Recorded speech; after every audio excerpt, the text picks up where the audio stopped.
জ্বালানি বাজার অস্থিরতায় দেশে দেশে বাড়ছে রুফটপ সোলার প্যানেলের ব্যবহার।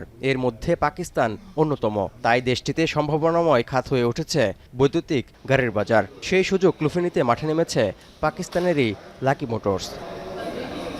এরই মধ্যে বাজারে বৈদ্যুতিক গাড়ি নিয়ে আসতে চীনের রাষ্ট্রীয় মালিকানাধীন গাড়ি নির্মাতা প্রতিষ্ঠান জিএসির সঙ্গে চুক্তি সই করেছে পাকিস্তানের এই প্রতিষ্ঠানটি। এই আওতায় 2026 সালের মধ্যেই পাকিস্তানের বাজারে বৈদ্যুতিক গাড়ি বিক্রির পথে এগুচ্ছে Lucky Motors. Every crisis has an opportunity to offer, and I think this crisis situation in the world has given an opportunity which has actually helped Pakistani consumers to move fast or transition fast from conventional ICE fuel vehicles to এই উদ্যোগটি এমন এক সময় নেওয়া হচ্ছে যখন পাকিস্তানের ভোক্তারা জ্বালানির দাম বৃদ্ধির চাপ সামলাচ্ছেন। মার্কিন ইরান সংঘাতের জেরে হরমুজ প্রণালী দিয়ে তেল সরবরাহ বাধাগ্রস্ত হওয়ায় 4 বছর আগের তুলনায় পাকিস্তানে জ্বালানির দাম এখন দ্বিগুণ। এমন পরিস্থিতিতে লাকি মোটরস মনে করছে ভোক্তাদের মাঝে সৌরসহ নতুন শক্তিচালিত যানবাহনের চাহিদা বাড়ছে।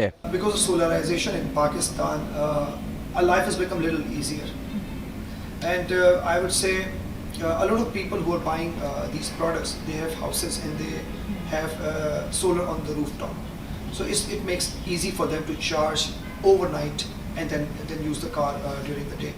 লাকি মোটরস ইতিমধ্যে পাকিস্তান জুড়ে বেশ কয়েকটি মডেলের বৈদ্যুতিক গাড়ি প্রদর্শন শুরু করেছে।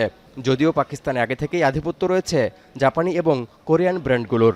এবার চীনের সঙ্গে মিলে নিজেদের বৈদ্যুতিক গাড়ির বাজার বাড়াতে উদ্যোগ নিল খোদ পাকিস্তানেরই গাড়ি নির্মাতা প্রতিষ্ঠানটি।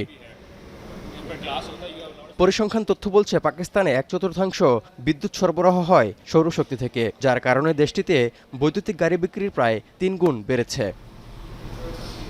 তৌহিদুর রহমান, এখন বিশ্ব।